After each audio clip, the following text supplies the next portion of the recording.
और खासों में दो व्यक्ति इतने खास थे, एक का नाम सुदामा था और दूसरे का नाम,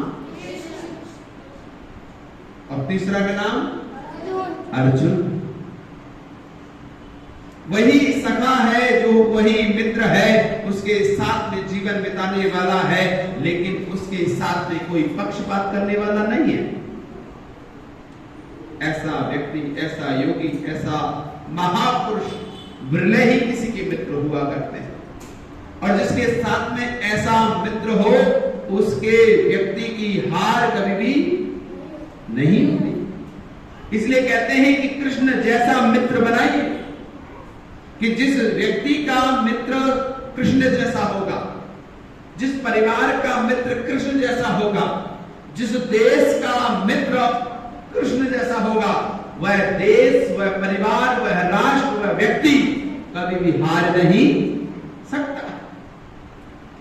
देख लीजिए, भगवान कृष्ण की इतनी सारी सेना थी, यदुकुल का था, सारे की सारी सेना दुर्योधन को दे दी, और केवल कृष्ण किसके साथ खड़े हैं? अर्जुन के साथ। लेकिन कोई और व्यक्ति होता अर्जुन की जगह, तो सेना दे देते, लेकिन लगा कि अर्जुन के साथ में मेरा जो आत्मीयता है, मेरा जो संबंध है, वो बहुत गहरा संबंध है। इसलिए जब जब अपना कोई मित्र बनाओ, बच्चों तुम्हें भी कह रहा हूं, अपना जब जब कोई मित्र बनाओ, वो ऐसा मित्र बनाओ, अभया मित्राद भयम, अभय पैदा करने वाला, भय से मुक्त करने वाला मित्र हो। ऐसा ना हो आपकी बातों को ले ले और आपकी बातों को लेकर के जैसे ही मौका मिले वैसे ही आपको नीचता दिखाने का काम करे, आपको डाउन ले जाने का काम करे, आपका शोषण करने का काम करे, आपको ब्लैकमेल करने का काम करे, आप ऊंचाइयां छू रहे हैं, आप अच्छा काम कर रहे हैं, आपको काम करने से रोकने वाला हो। ऐसा मित्र नहीं होना चाहिए। तो मित्रता का लक्षण किसी व्यक्ति से सीखा जा सकता है, किसी योगी से सीखा जा सकता है, तो वो केवल दुनिया में एक ही है, जिसका नाम भगवान कृष्ण है। अपने मित्र के साथ में, सुदामा के साथ में उनका जीवन देखिए, और जब वो मित्र उनके घर पे आता है तो आतिथ्य का सबसे बड़ा उदाहरण भगवान कृष्ण है। एक अतिथि की सेवा कैसे करते हैं, एक अतिथि का स्वागत कैसे करते हैं, एक अतिथि का सम्मान कैसे करते हैं, वो सीखने का कार्य अगर कोई कर सकते हैं तो भगवान कृष्ण से किया जा सकता है।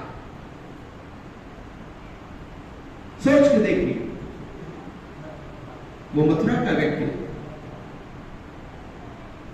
और एक सूत्र में बंधने वाला व्यक्ति, नीतियों में निपुण।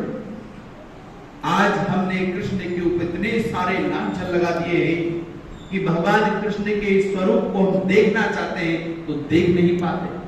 क्यों? क्योंकि हमारे आंखों पर वो चश्मा लगा हुआ है जो पाखंड का चश्मा है, हमारी आंखों पर वो चश्मा लगा हुआ है जो दुनिया हमें दिखाना चाहती है। लेकिन वास्तव में भगवान कृष्ण का जीवन चरित्र देखना चाहते हैं तो केवल और केवल आर्य समाज की आंखों से देखने का प्रयास करेंगे तो आपको पता लगेगा कि भगवान कृष्ण जैसा दुनिया में दूसरा व्यक्ति पैदा ही नहीं हुआ और शायद नहीं होगा। इतनी पवित्रता, इतनी तपता, इतनी सामर्थ्यता कि जिसके आने पर व्यक्ति, समाज, राष्ट्र गौरवता की महसूस करता हो, जिसके आने से प्रद्युम्न पैदा होता हो, जिसके आने से द्रोण और भीष्म पितामह खड़े होकर के हाथ जोड़ने लग जाते हो, जो अपने आप को मृत्यु से पर जीतने वाले व्यक्ति उसके सामने हाथ खड़े होने वाले हो, वो सामान्य व्यक्ति नहीं था। उसकी व्यक्तित्व का इतना प्रभाव था। उसे लोग छलिया कहते थे, उसे लोग मायावी कहते थे, ये तो मायावी है, लेकिन वो वास्तव में समाज को दिशा देने का काम करता था। अगर आज हमारे जीवन में किसी की आवश्यकता है तो हमारे ऐसे ही महापुरुष की आवश्यकता है जो कृष्ण जैसा हो। जहां युद्ध की आवश्यकता है वहां युद्ध करे, और जहां युद्ध की आवश्यकता नहीं है वहां युद्ध ना करे।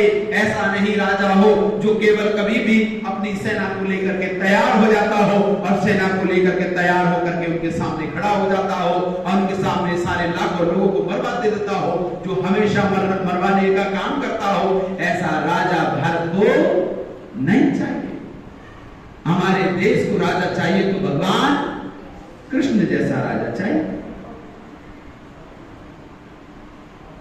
सोच के देखिए तो कृष्ण की विशेषता को देखिए, उनकी बातों को सुन के देखिए, उनके जीवन चरित्र को सुन के देखिए।